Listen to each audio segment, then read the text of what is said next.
Hey yo, Extreme Rules happened. I don't know, whatever edition of that pay-per-view. I'm the microphone messiah, Phillip Antoine. Somewhat days off. Brandon Tanguma is here. And Katie Scarlett is here as well. What's up, guys? Hello. Hi. Can't do my usual intro because, yeah. Oh, Times draining weekend, which is why we're here a little later. Now, better late than never on a Tuesday. well, that and someone, made fun of it, so no, I'm not gonna do it anymore. Oh, you mean someone's. Yeah. Yeah. Anyway, I think extreme you had a great intro, Philip. it's I dare say it was the greatest. It's one of the best intros in the history of this business. I will say that. Yes, Extreme Rules has happened. A lot has happened. We have had a busy weekend. Woodlands, Sacramento. I was in SF the day before all that. Just going and going and going and going and being gone. So you're the Energizer Bunny. So add another nickname to your long list. You know what? We are going to do an episode where I rally off the list of names. There That is you go. that is coming Longest up. episode ever. You know what? For the 300th, that's going to be a part of it.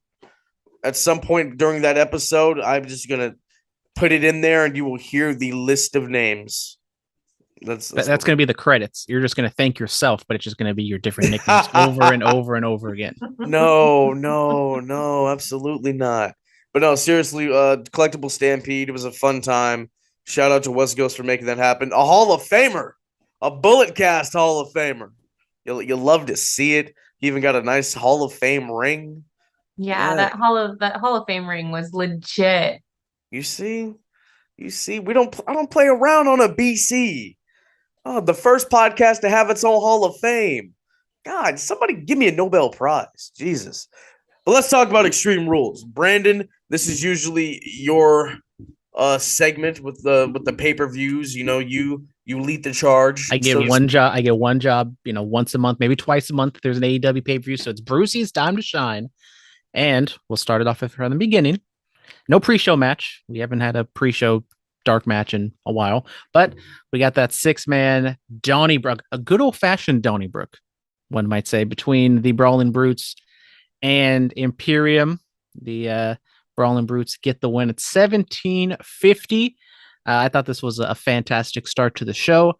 My pick for the best match of the night in just terms of like in-ring work. I think there's another match later on that I like maybe a little bit more, but that was more based off the story and stuff. But I thought this match was great, hard hitting, and like Sheamus, as I think I've talked about it like last week or the week before, like he's kind of turned himself from being like a gatekeeper and just no one really cares too much about him to kind of he's reinvigorated his career. I think with this new group, I thought it was a fantastic start to the show. Katie, what did you think of this Extreme Rules opener? It was definitely a dynamite opener. Sheamus, he comes out and, the Brawling Brutes, they always deliver banger after banger after banger after banger. And Imperium is phenomenal. Putting the two together and bringing them into a huge rivalry is just such a good play, in my opinion. I love to see it. I can't wait to see what more they do. It's been a really good run. This was fun. This was a lot of fun. I mean, Sheamus hitting the high cross on Gunther to go through the table, multiple shillelagh shots. Ludwig Kaiser and Giovanni Vinci just insane workhorses throughout this whole thing. Butch doing that moonsault off of the what is it, the barrel that was. Rich Holland's really coming to his own. Also, he was kind of in a slump after he that terrible accident to Big E, and plus he injured himself before that in NXT. So he's really finding his groove now, and that's great to see. But yeah, I mean, Sheamus, a real kind of career renaissance. In a way, Yeah, he's organically over as a baby face. Hell, he could be a contender for Roman too to buy some time yeah, because we definitely. got some Rock things to talk about on the BC episode coming up later this week. But yeah, so I think that would be awesome, and this was a perfect way to do it. You have a mid card feud. Even though he lost on was it this past Friday, Yeah. he still looked pretty strong, and That's the way you want to do it coming out of an Intercontinental Championship program.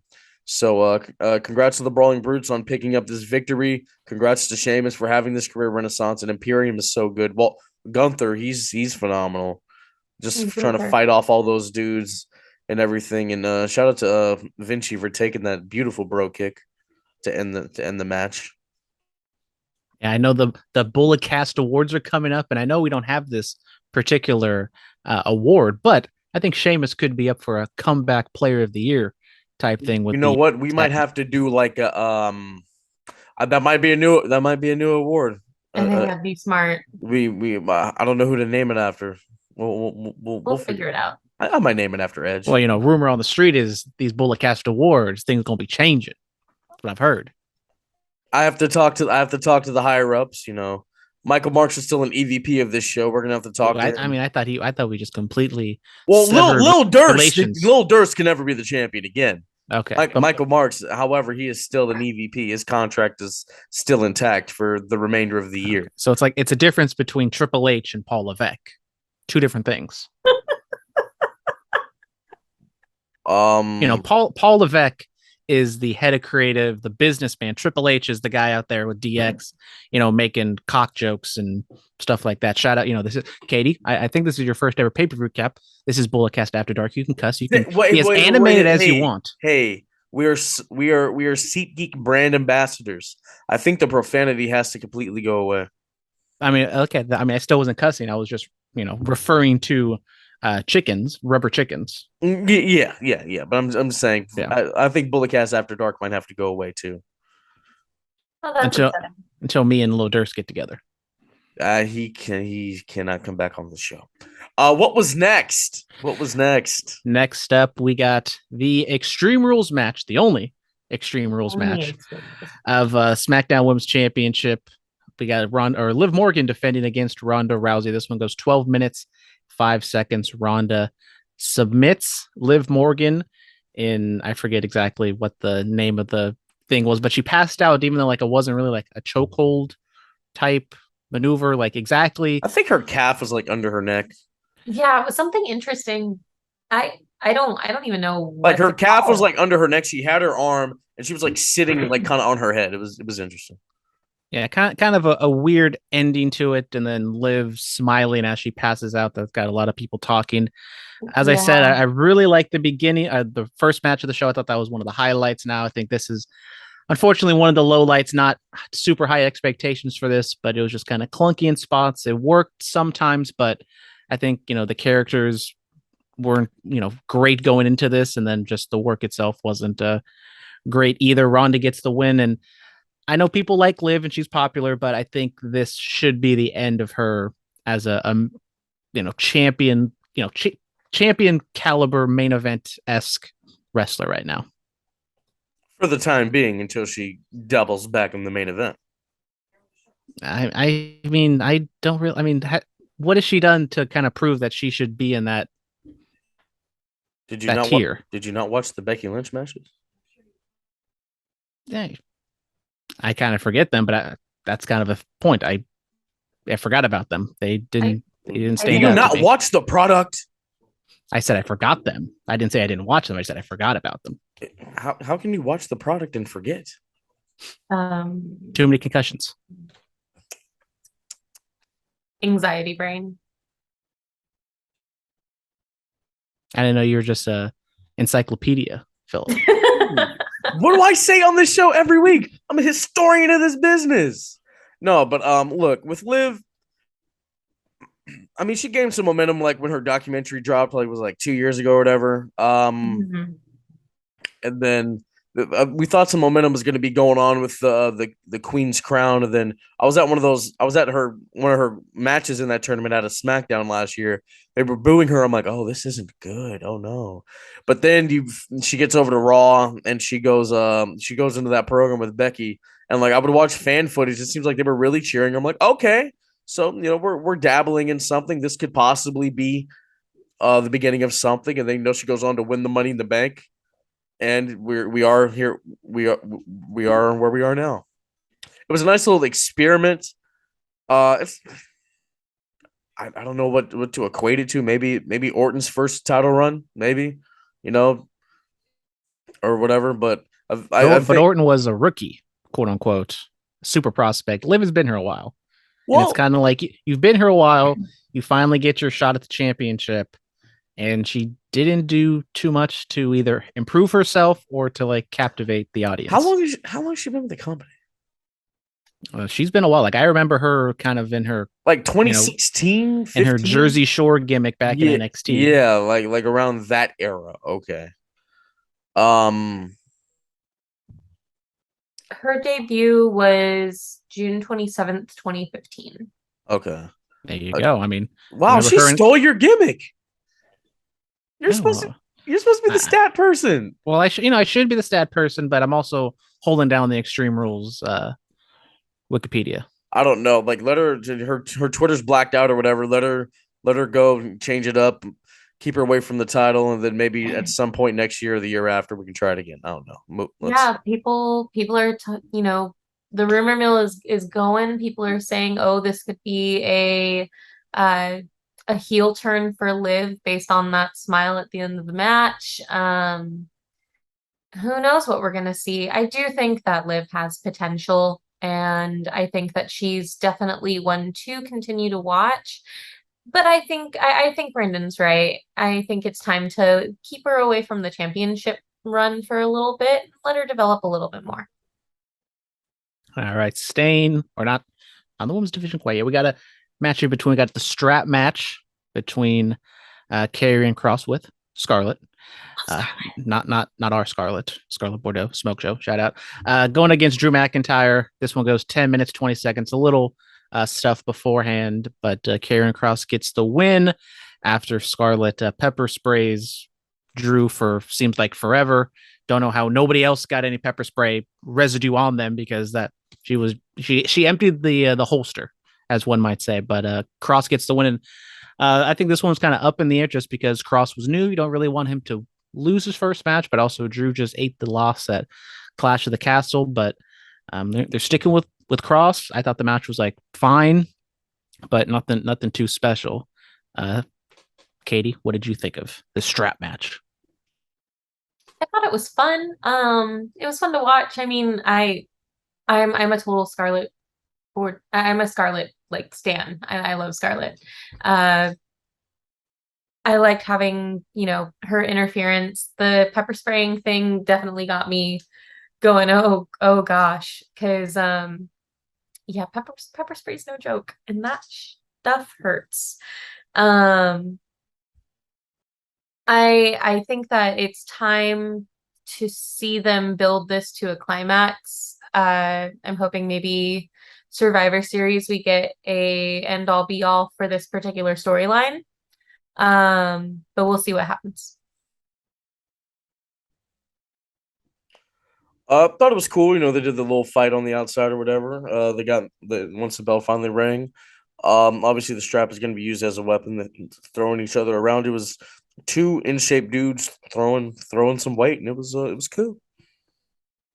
It was cool. Now we get back to the women's division with the Raw Championship, the ladder match between Bianca Belair defending her Raw Women's title against Bayley. This one goes 16-40. Probably what you would expect from this match. We get some ladder spots, some feats of strength from Bianca, some interference. People thought maybe this was where Bray Wyatt would show up because of the ties with Alexa Bliss. Nope, none of that. Just Nope. kind of a straightforward match, what you would expect. A little bit of interference, but Bianca does overcome it, not Bayley. Bayley doesn't get the win, even though she's made the comeback.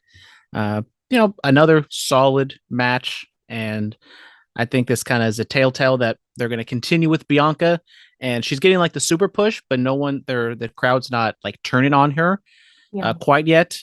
She has some things with like her character and stuff that I think she could do better with, but the crowd, is still behind her, and I think it's interesting that they didn't go with Bayley because Bayley so far in her return, I don't think she's done like as good as I think she could be doing with her character. And coming back from injury, you can't judge too much on the in-ring stuff, but I think her character isn't clicking as much as I think it could have been. But the match itself I thought was good, and I do wonder now, since Bianca did win, like where do they go from here? Because they kind of threw everything at Bianca and she still kind of won. I don't know. Bayley can like claim that she can have another rematch. Oh, you're not going to delegate the. Not going to Phillip, what did delegate you think of this match? There you go. There you go. Well, I said Katie, then you. So I thought, since I threw to Katie the first time, I thought you would know this time. That was like the unspoken. Got to be specific, brother. Phillip, what did you think of this ladder match? I thought it was fun.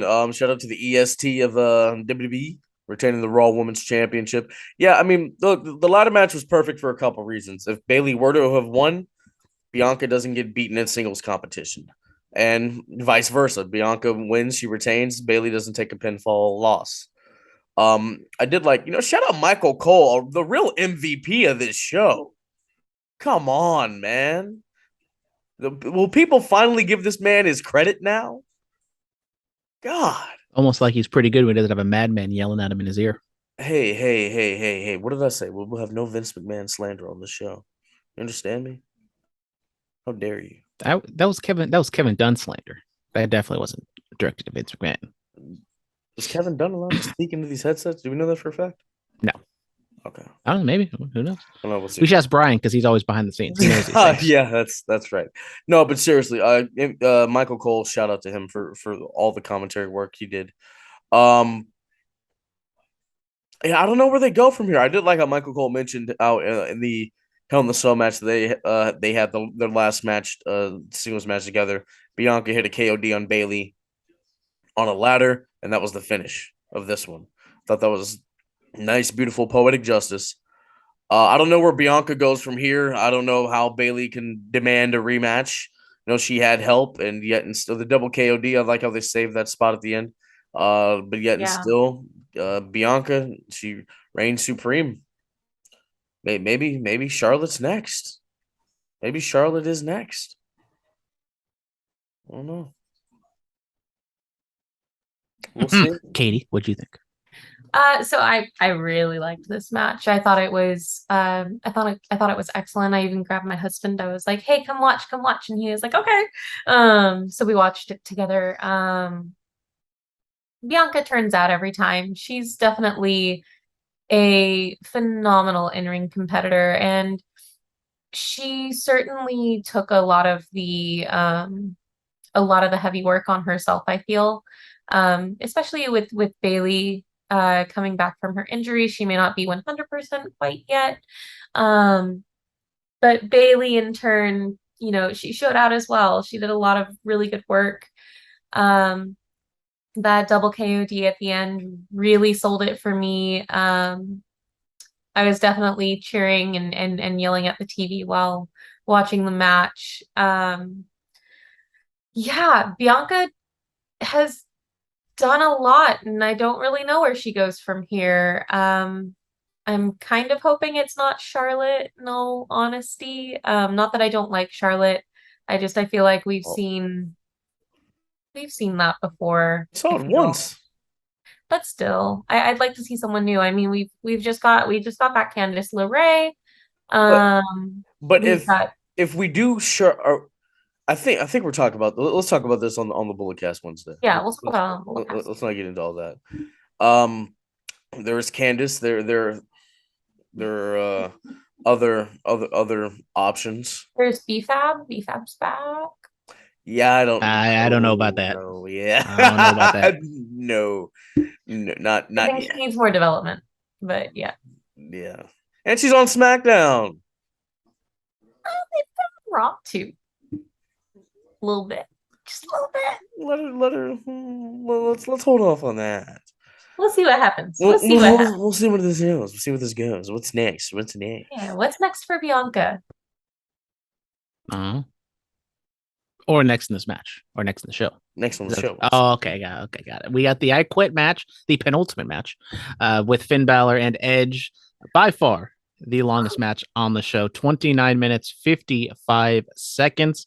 I know I'm not champion, but I feel like I should get extra credit for predicting the finish of this match. Even though I didn't feel like it was that hard, but Bianca, Beth Phoenix comes out and they threaten to concerto her, and that's how Edge quits. But Rhea does it anyways. So I thought the work itself between Edge and Finn, like the walk and brawl going outside, that was like okay, kind of boring, not boring, but just kind of like okay, let's just move on with it. I'm not the biggest fan of I Quit and Last Man Standing matches because I think it kind of hurts the flow of a match of just having to stop and having to count or ask the person I quit. We know it's not going to be the finish to the match, but I thought it really picked up at the tail end once Ray came out and we got Dominic like really like put his hands on Ray for the first time and beat him down. And then Beth comes out and Rhea and Beth standing off, and I got a huge pop. And I think they've done a nice job with Rhea, kind of saving her and not having to wrestle a lot. And the character work with her and Dominic has been fantastic. So Absolutely. yeah, as I said, like the in-ring work was okay, but I thought the story that it told at the very end, I thought it was fantastic. Yep. Katie, what did you think? I think this was probably my favorite match of the night. Watching Edge and Finn go at it in this I Quit match was just absolutely fantastic. I loved the walking through the crowd and doing some of their match there. The interference from the Judgment Day, the handcuffs kind of brought me back to kind of like Ruthless Aggression era a little bit.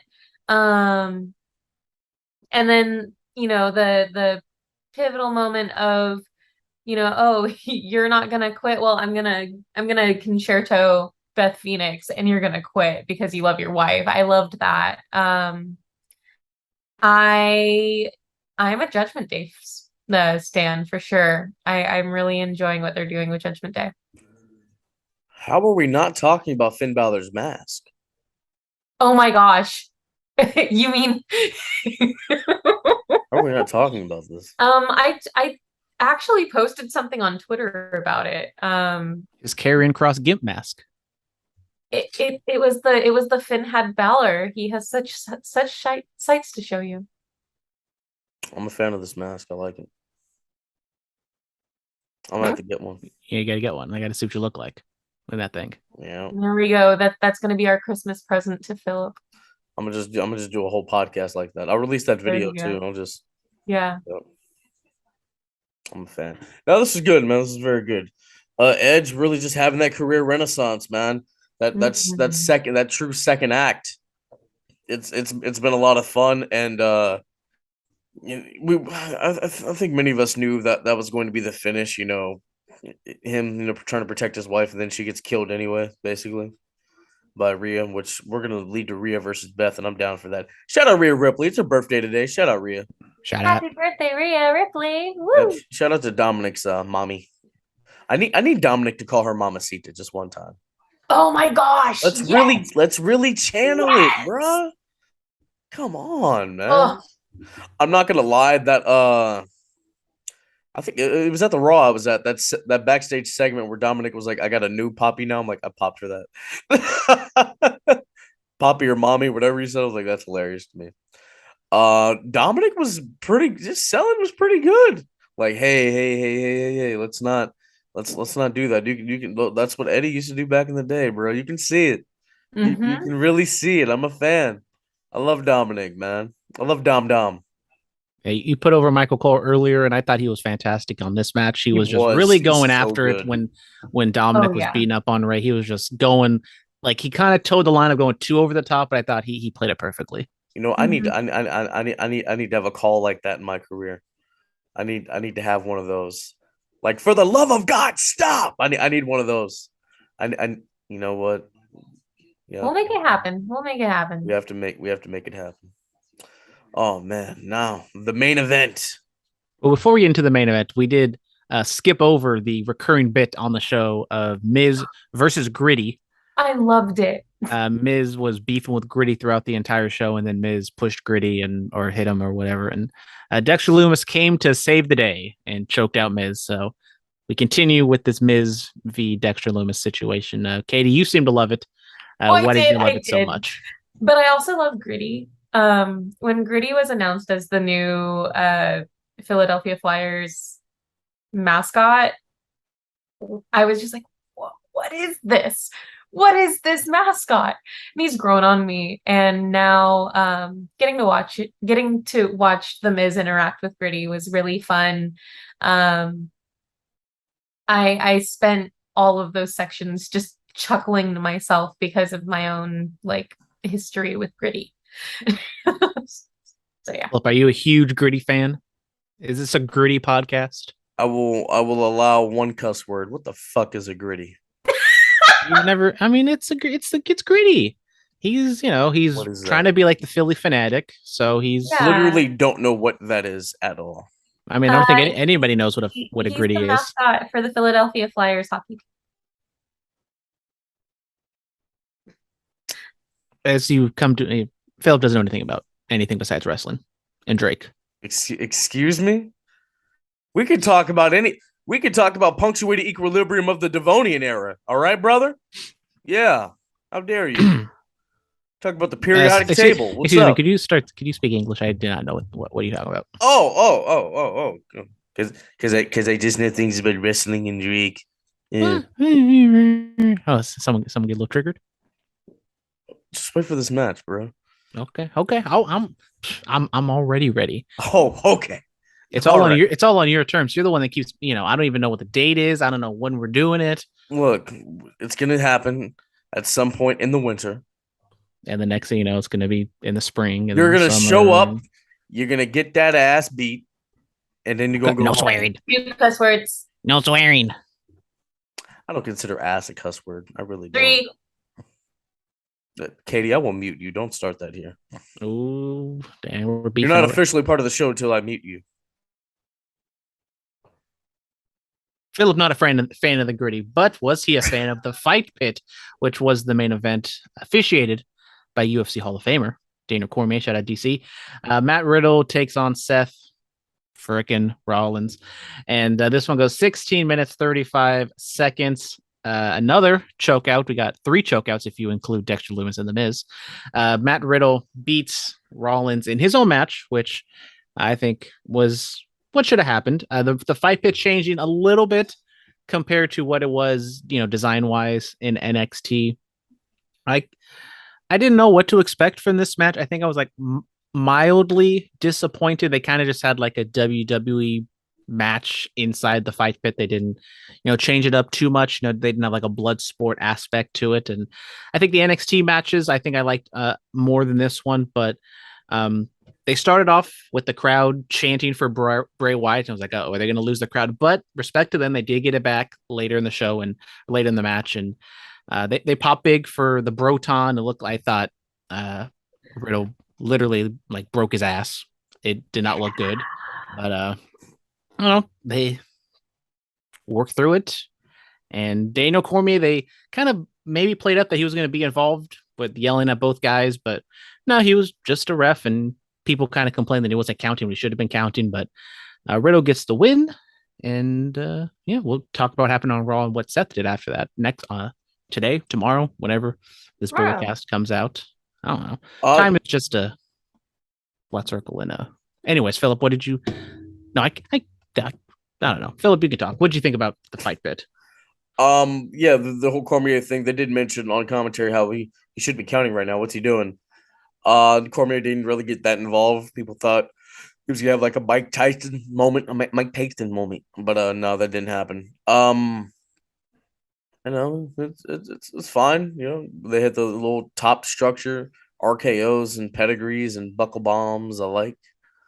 When Riddle did throw him in that chokehold on top of the thing, I thought they were just gonna like fall down. I'm like, oh Jesus, thought like that would have been a spot, brother. But all in all, he got choked out. It happened. Yeah. Nobody heard Soul Gas for Katie. I spent the majority of this match going, oh God, please don't die. Oh God, please don't die. That Broton off the top of the structure just kind of threw me for a loop because I was like, oh my God, did he actually break his butt? But ultimately, like I said, my favorite match was the I Quit match. This was a strong second for me. I've loved the feud between Riddle and Seth Rollins. And I think this was a pretty good way to end it, but we'll see where it gets taken later. I hope I muted myself, but we shall see. So Daniel and Matt were walking up the ramp, raising Matt's hand, and then the lights go out, and the crowd pops huge. You Everyone forgot about the copyright in the corner. Sorry, they did the NXT copyright in the corner. They faked us out, bro. It was all a swerve. And I mean, I'm pretty sure you're listening to this. You've seen it. There's like over 12 million views on YouTube. It's trending worldwide. Bray Wyatt, everyone expected it to be him, and it was. He's got the whole world in his hands. I thought this was fantastic. Katie, what did you think of the reveal that wasn't really a reveal because we all knew it was going to be him? I'm so excited. I've been waiting for Bray's return. I've been following along with the White Rabbit stuff. It's been a lot of fun to get to where we are right now, and I'm super jazzed. I can't wait to see what they do with Bray. I'm kind of hoping that this is a return to his Wyatt family character, but we'll see. I'm wondering if maybe it's going to be like a hybrid thing between the Fiend and the Wyatt family. I don't know. I'm super excited, and I'm super excited for SmackDown this Friday because he's supposed to be making an appearance. So, yeah, absolutely. Look, Bray Wyatt. I got asked about him at the 300th episode. Shout out to that fan. Yeah. Look, I've always been a fan of Bray Wyatt, Wyndham Rotunda, just a very creative individual. I love creative. I love storytelling, and I love characters. That's one of my big. I don't want to put this. It's one of the things that really makes me love wrestling. Let's put it like that. yeah. I know people are critical of the in ring, but hey, man, for a dude his size to move, and he's gotten in even more better shape than when he left. So I think the in ring is going to be very crisp, very clean, very cut. Look, I think this is going to be the run that he was looking for when the Bray Wyatt character debuted 10 years ago next year. Yep. That's crazy. I remember watching him come out at the WrestleMania at Levi Stadium and just going, oh my God. It's absolutely. Yeah. I got to see him as WWE champion the night after he won it at a house show in Oakland. It was so cool, bro. Oh my God. I'm a huge fan of this dude. Now, as far as the Wyatt family, Bray Wyatt, I mean, Braun's there, sure. Redbeard's doing whatever. Brody Lee is unfortunately no longer with us. R.I.P. There was actually some Brody Lee homages. Yes, there were. There were, which I thought was nice with the light. That was a nice touch. I don't know. Maybe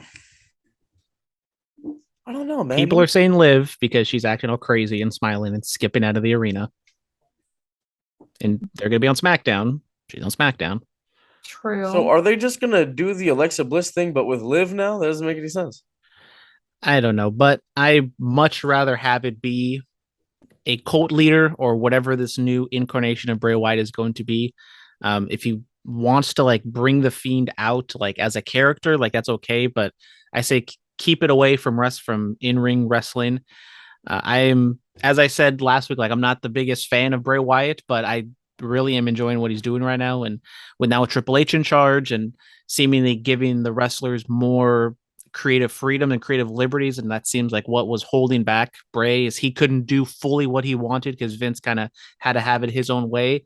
And so I'm kind of giving fresh eyes to everybody that's coming back that maybe they can. And Bray Wyndham Rotunda has shown that he's like a super creative and has a different mind for how wrestling should work, and I'm very intrigued to see what he does. And as the whole world, pun intended, kind of is looking to see what he can do.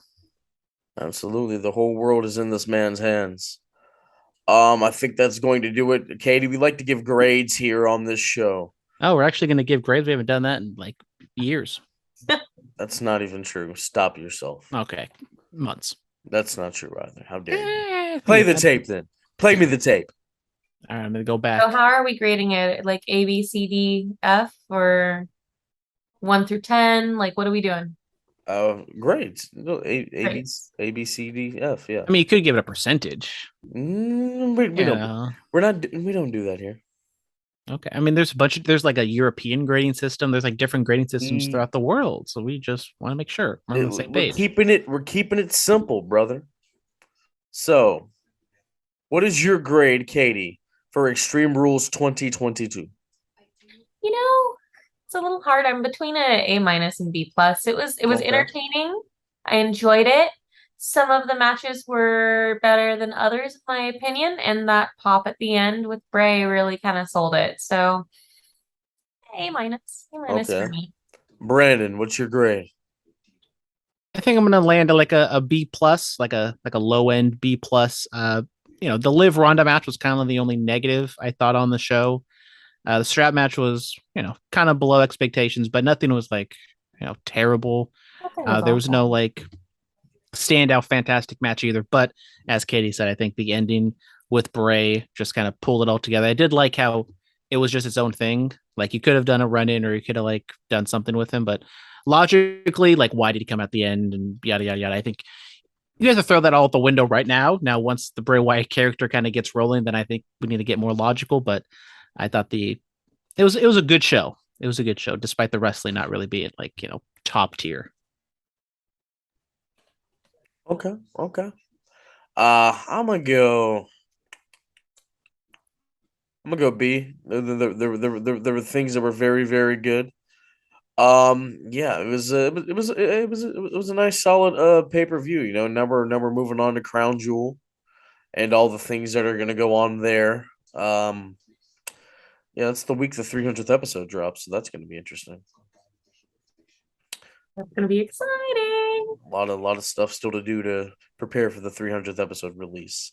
But yeah, I'm gonna give it a And B. It was cool. We'll talk about Raw, AEW, all the other things outside of the ring when we do the next episode of the Bullet Cast. That's gonna be released on Thursday. Thank you guys so much. Stay clean, stay strong, stay safe. Diamonds are forever. So is the microphone Messiah. Yeah.